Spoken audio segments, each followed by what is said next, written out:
Bonjour à toutes et à tous. Cette vidéo fait office d'introduction à notre nouveau chapitre d'histoire, celui qui suit l'élargissement du monde. La fin du Moyen-Âge est marquée par un recentrement du monde sur l'océan Atlantique, comme nous l'avons vu dans le chapitre précédent. Mais on peut aussi remarquer d'autres changements majeurs, notamment au niveau culturel.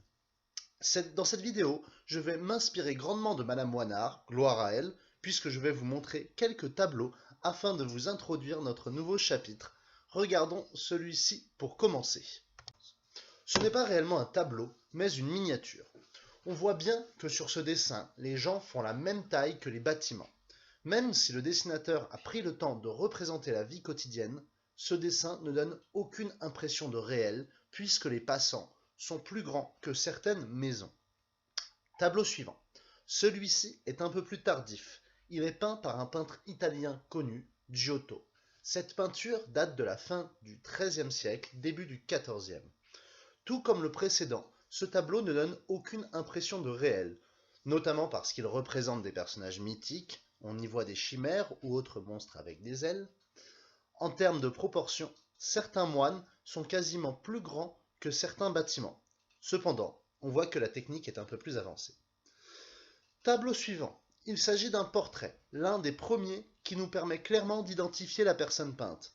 Il s'agit d'un portrait du roi de France, Jean II le Bon, et il date de 1350. Ce portrait est le premier permettant de reconnaître le roi.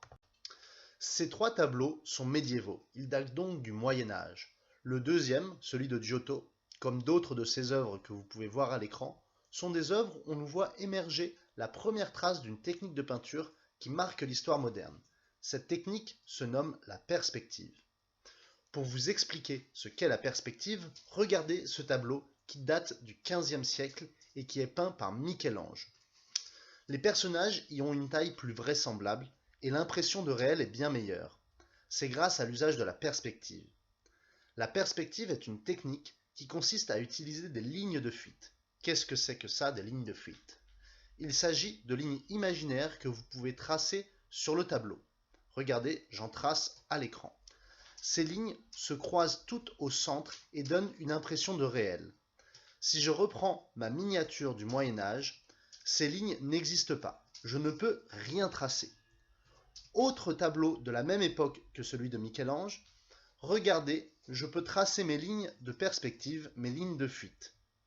Une autre remarque que ces deux tableaux ont en commun, c'est qu'ils représentent des scènes de l'Antiquité, ou bien des bâtiments de l'Antiquité. Regardez le premier tableau, celui de Michel-Ange. Les gens sont habillés à l'antique et le personnage central est Platon, un philosophe athénien. Le tableau lui-même s'appelle l'École d'Athènes. Pour parler de cette période où l'on maîtrise la perspective et où les scènes représentées sont inspirées de l'Antiquité, on parle de la Renaissance, puisqu'il s'agirait, entre guillemets, de la renaissance de l'Antiquité. Si je vous remets le tableau de Giotto, vous voyez bien qu'il maîtrise le début de la perspective. Je suis capable de tracer quelques lignes de fuite, entre guillemets.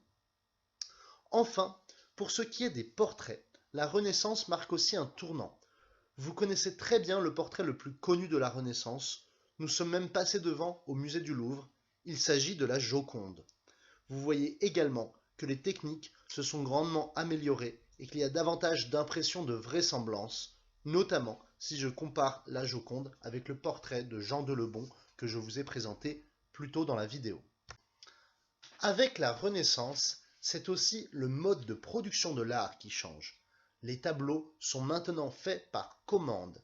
Les grands rois et princes se rapprochent de peintres qu'ils payent pour faire des œuvres afin de mettre en avant leur puissance.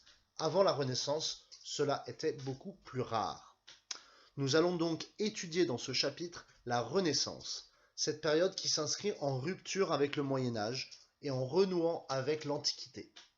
La Renaissance est un bouleversement intellectuel, artistique, politique et religieux.